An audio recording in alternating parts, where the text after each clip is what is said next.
अस्सलाम वालेकुम, welcome to M रात। दोस्तों, दो टॉपिक्स को डिस्कस करने जा रहे हैं। पहला हम बात करेंगे कि सऊदी अरब को लेकर जो F-17 थंडर की डील क्लेम की जा रही थी $2 बिलियन को लेकर, उस पर पाकिस्तान के मिनिस्ट्री ऑफ फॉरेन अफेयर्स का एक काफी ज्यादा स्ट्रॉन्ग रिएक्शन आया है, लेकिन ये रिएक्शन काफी ज्यादा मानीफेस्ट किया है। दूसरा हम ये बात करेंगे कि बांग्लादेशी एयर चीफ वो चूंकि पाकिस्तान आए हुए हैं और 8 जनवरी को उन्होंने पाकिस्तान के नेवल चीफ और पाकिस्तानी फील्ड मार्शल से भी मुलाकात की है। यहाँ पर्टिकुलरली बांग्लादेशी एयर चीफ की पाकिस्तान नेवल चीफ से मुलाकात को लेकर हम डिस्कस करेंगे। अगर हम पहले टॉपिक को डिस्कस करें तो राइटर्स की तरफ से एक आर्टिकल पब्लिश होता है जिसमें ये क्लेम किया जाता है कि पाकिस्तान से F-17 थंडर एयरक्राफ्ट खरीद रहा है सऊदी अरेबिया, और सऊदी अरेबिया और पाकिस्तान के दरमियान ये डील $2 बिलियन की होगी और इनकी पेमेंट ऑयल डिलीवरीज के थ्रू की जाएंगी। अब इस चीज को लेकर काफी ज्यादा सोशल मीडिया पर डिबेट होना शुरू हो जाती है, बिकॉज अगर currently Saudi Arabian air force को देखें तो उनके पास हैवीवेट एयरक्राफ्ट हैं और ऑपरेशनल कैपेबिलिटीज भी उनकी हैं। सऊदी अरब का सबसे बड़ा करंटली मसला ये है कि उनका जो ज्यादातर इक्विपमेंट है वो यूएस मेड है और यूएस उन्हें अपने लिहाज से ही कंट्रोल करता है। यहाँ तक कि US made air defence systems, fighter jets और दूसरे इक्विपमेंट की एमआरओ फैसिलिटीज में जितने लोग काम करते हैं सऊदी अरब में, वो सब के सब अमेरिकन है। वो सऊदी मिलिट्री को उस तरह ना एक्सेस देते हैं, ना ही यूज करने के लिए उतनी फ्री विल देते हैं।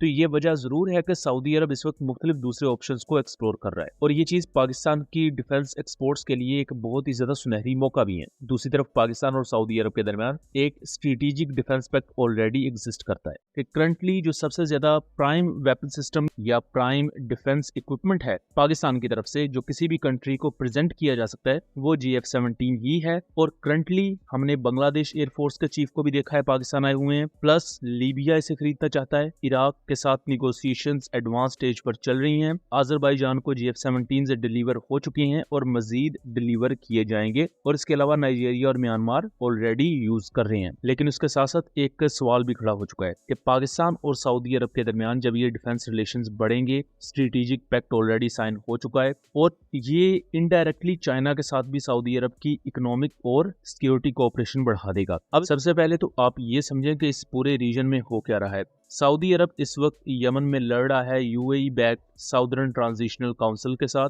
जिसे एसटीसी कहा जाता है। ये मिलिटेंट ऑर्गेनाइजेशन ये कहती है कि यमन, खासतौर पर जो साउदर्न यमन है, उसे तोड़कर एक अलहदा मुल्क बना दिया जाए जिसे साउथ अरेबिया कहा जाएगा। अब सऊदी अरब का ये कहना है कि यमन एक मुल्क है और उसे एक मुल्क ही रहना चाहिए, और जितने भी स्टेक होल्डर्स हैं, चाहे वो हाउथीज हो, एसटीसी हो या प्रेसिडेंशियल काउंसिल हो जो कि सऊदी अरब की हमायत याफ्ता है, वो आपस में बैठ के मामला हल करें। लेकिन एसटीसी ने हदरामौत के बहुत से एरियाज को कब्जा करना शुरू कर दिया जनवरी के महीने के शुरू में। हदरामौत सबसे बड़ा गवर्नरेट है या सूबा है यमन का, जहां सबसे ज्यादा ऑयल रिजर्व्स मौजूद हैं। और सऊदी अरब ने जब ये तमाम चीजें होती देखी तो सऊदी अरब ने वहां बमबारी की और अभी तक सऊदी एयरफोर्स वहां बॉम्बिंग कर रही है। अब जब सऊदी अरब की तरफ से बॉम्बिंग होती है तो यूएई भी ऐलान कर देता है कि वो अपनी फौजों को यमन से निकाल लेंगे, और डिप्लोमेटिकली यूएई ने इस मसले को हल तो किया, लेकिन टेक्टिकल लेवल पर यूएई को शिकस्त ही हुई, बिकॉज अल्टीमेटली यूएई को पीछे हटना पड़ा। मुस्लिम कंट्रीज में यूएई का एक नेगेटिव इमेज भी गया कि भाई यूएई ने सूडान में भी पंगे लिए हुए हैं, यूएई यमन में भी इस तरह के मिलिटेंट ऑर्गेनाइजेशंस को सपोर्ट कर रहा है। तो जो सिंपथीज थी वो सऊदी अरब की तरफ ऑलरेडी गई। सऊदी अरब ने यहाँ एक और चीज नोटिस की कि जब तक वो अमेरिका का इक्विपमेंट ले रहे हैं, अमेरिका के F-15 यूज कर रहे हैं,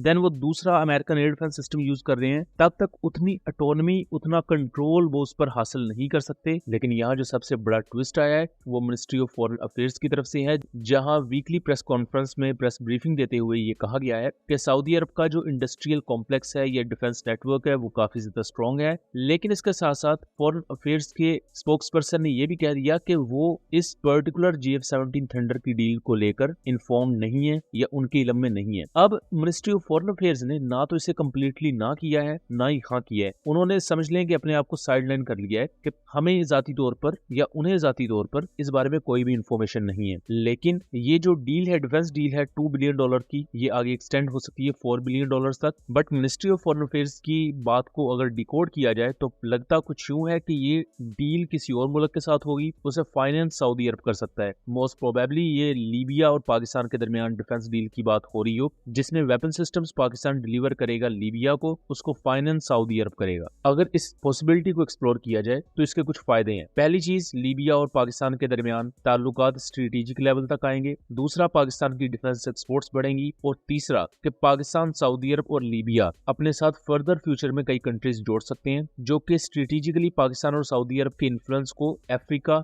नॉर्थ अफ्रीका एंड एशिया के कई मुल्कों तक फैलाएगा। लेकिन मिनिस्ट्री ऑफ फॉरेन अफेयर्स के इस बयान के बाद ये देखना दिलचस्प होगा कि ये ऊंट किस करवट बैठेगा और इस डिफेंस डील को आगे किस तरह अनफोल्ड किया जाता है। अब दोस्तों हम दूसरे टॉपिक पर आ जाते हैं कि बांग्लादेश एयरफोर्स के चीफ पाकिस्तान आए हुए हैं, जिस पर हमने ऑलरेडी वीडियोस भी बनाई हैं दोनों चैनल्स पर, तो उनका लिंक डिस्क्रिप्शन में दे दूंगा। 8 जनवरी को बांग्लादेशी एयर चीफ हसन महमूद खान की मुलाकात होती है पाकिस्तान के नेवल चीफ से और इस मुलाकात में बायलैटरल कोऑपरेशन को डिस्कस किया जाता है। हमने इवन 2024 के लास्ट में कुछ वीडियोस बनाई थी जिसमें हमने ये चीज हाईलाइट की थी कि बांग्लादेशी नेवी भी पाकिस्तान के साथ आपको क्लोज कोऑपरेशन में देखने को मिलेगी। रिसेंटली पाकिस्तान की नेवल शिप PNS सैफ ने आई बिलीव बांग्लादेश का दौरा भी किया और बांग्लादेश एक हद तक इंटरेस्टेड हो सकता है पाकिस्तान नेवी के स्मैश सुपरसोनिक बैलिस्टिक मिसाइल में। उसकी वजह ये है कि smash supersonic ballistic missile Pakistan ने अपनी जुल्फिकार क्लास फ्रिगेट से टेस्ट किए जो चाइनीज टाइप 53 फ्रिगेट्स पर बेस्ड है, और जो बांग्लादेश की PNS अबू बकर, उमर फारूक, अबू उबैदा जैसी फ्रिगेट्स हैं, ये भी basically Chinese type 53 H3 model है। यानी कि टाइप 53 क्या ही आगे मुख्तलिफ वेरिएंट्स हैं और उन्हीं पर ही पाकिस्तान की जुल्फिकार क्लास फ्रिगेट और चाइना की ये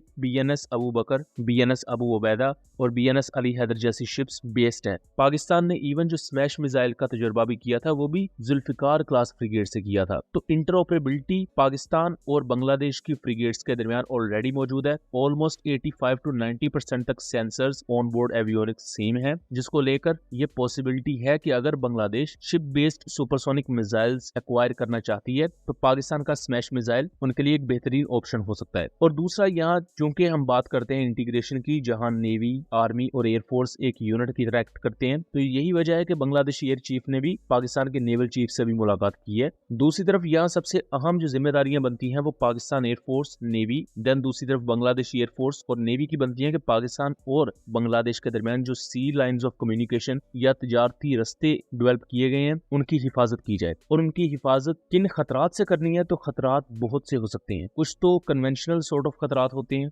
जैसा कि मौसम के मामला, या अगर कोई डिस्ट्रेस सिग्नल आपको समुद्र से आता है तो उस पर आपने रिस्पॉन्ड करना होता है। लेकिन अनकन्वेंशनल खतरात भी होते हैं, जैसा कि इंडिया इस एरिया में बैठा हुआ है और उसने पाकिस्तान के लिए एयर स्पेस भी बंद की हुई है, सी लाइंस ऑफ कम्युनिकेशन भी, या अपना एक्सक्लूसिव इकोनॉमिक जोन भी पाकिस्तान के लिए ब्लॉक किया हुआ है। ऐसे में अगर इंडिया पाकिस्तान या बांग्लादेश के दरमियान होने वाली ट्रेड को रोकने के लिए कोई ब्लॉकेड क्रिएट करता है तो वहां जिम्मेदारी फिर इन चार्ज सर्विसेज की होगी कि उसको किस तरह डील करना है।